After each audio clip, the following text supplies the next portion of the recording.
Unidentified man killed in South. A man was reportedly shot dead at Rickett Street in Savannah Lamar, Westmoreland on Friday night. His identity is not yet known. According to the police, residents reportedly heard loud explosions and summoned the cops. On arrival of the police, the now deceased was found lying face down, clad in blue jeans, plaid red and white button shirt, and white shoes. He was transported to the Savannah Lamar Public General Hospital where he was pronounced dead. Investigations are ongoing. Tattoo shot and killed in Westmoreland. A man was shot and killed at Amnesty Cross Road in Westmoreland on Friday night. He has been identified as 31-year-old Randy Richardson, otherwise called Tattoo, a laborer of Hertford Crossing in Petersfield in the parish and Anchovy in St. James.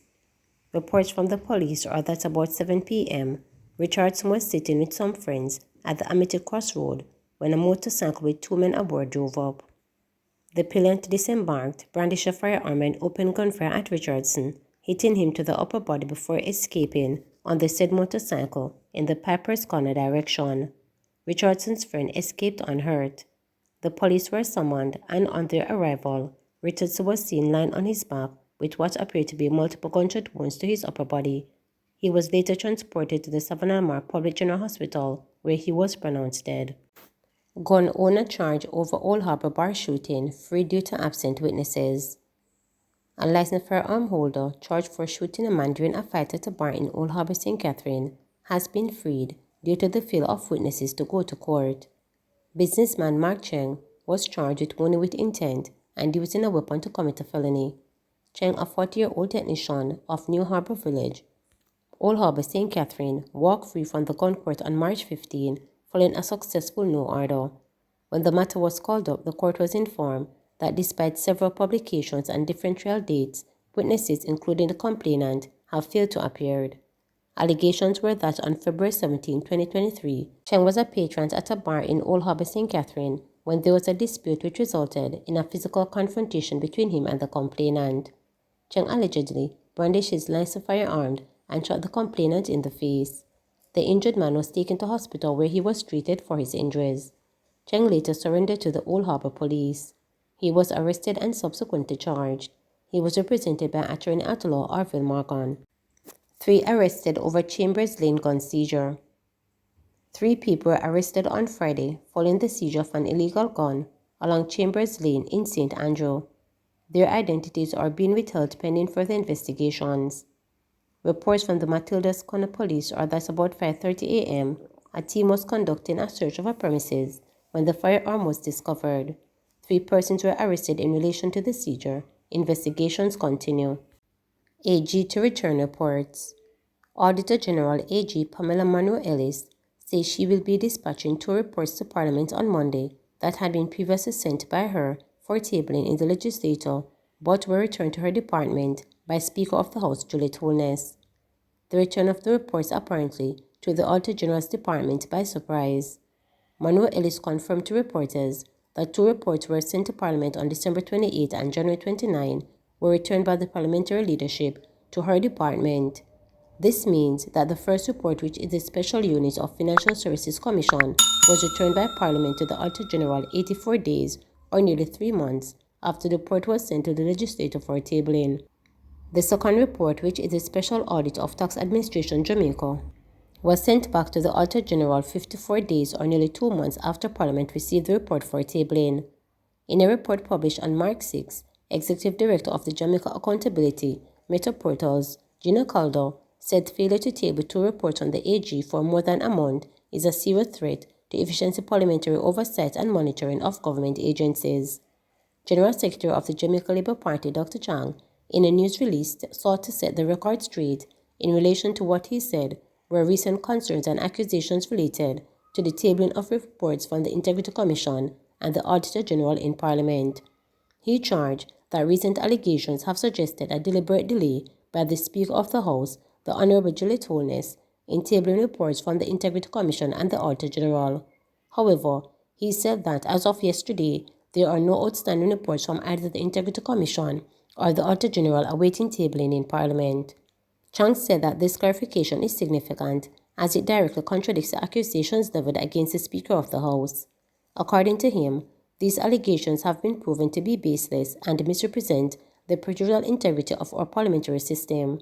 It is crucial for the public to understand that these unfounded claims have sought without merit to question the impartiality and integrity of our democratic process. He noted that the JLP upholds transparency and accountability as the bedrock principles of governance. Delaying that the JLP strongly advocates for accurate and truthful disclosure, Chang said that misleading narrative and misinformation can undermine public trust and detract from the essential work of governance. Attempts to reach Dr. Chang for a comment were unsuccessful as his phone rang without answer. He, however, asked that reporters text his message, but he never responded.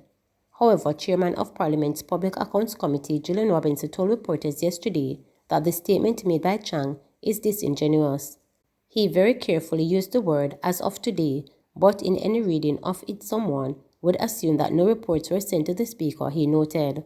So when Dr. Chang issues a release to say, "as of today, there are no outstanding reports," he does so being fully aware that the reports were sent to the Speaker and the Speaker sent them back to the Auditor General, he noted. Robinson further argued that by deliberating eliminating that information, it now puts the Auditor General's integrity into question because to the average reader, they are going to feel that the Auditor General sent no report to Parliament.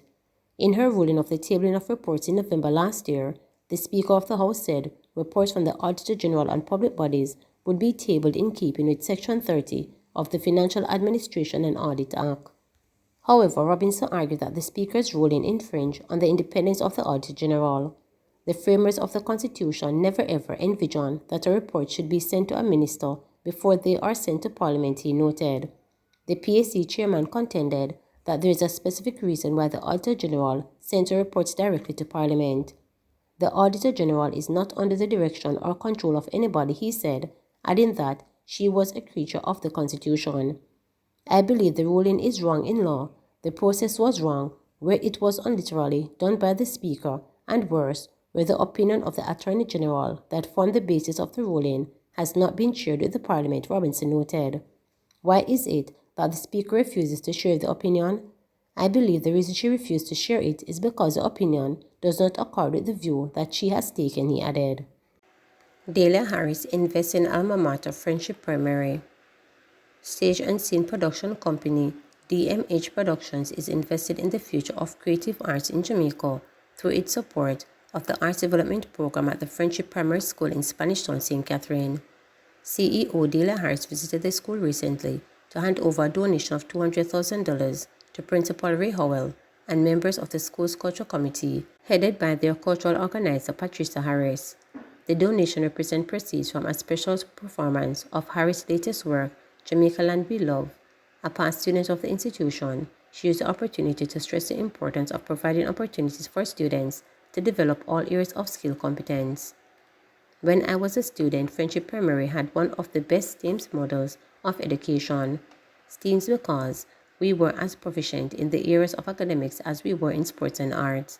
Our school has produced doctors, lawyers, pilots, as we have equally produced actors, recording artists, and athletes. In some cases, students overlap in many areas. We were exposed to the discipline and focus required to succeed with an understanding that we bring unique value to society. The school's academic prowess continues, Junior School Challenge Quiz Champion and multiple finalists. I want to support the next Junior Kelly, Trilla Yu, Chico, Mark Donville, Brina McDonald Radcliffe, Andrew Mason, and more who will also come through these gates, Harris stated. The donation is an initial investment towards the short to medium term goal of acquiring equipment and procuring talent consultants who will assist the teachers at the school in expanding their knowledge and expertise in various art forms. The long-term goal is to establish a performing art training studio so students may benefit from advanced training. In receiving the donation, Principal Howell encouraged other past students and organizers to support the school's program. Delia, I am especially happy that as a past student, you are giving back to the school that helped to shape you into who you are today. You understand our triumphs as well as our challenges and how they affected every child in attendance. This investment is not just for today. I look forward to seeing our students on stage in their productions, sometimes in the future. I want to encourage other past students and friends of the school to join us in advancing the programs that we offer to our children, the leaders of tomorrow, Howell stated. DMH Production has committed to donating proceeds from a special program of all its production towards the art program, along with spearheading other advocacies and fundraising initiatives. Please remember to subscribe, like, share, and click the notification bell for daily updates.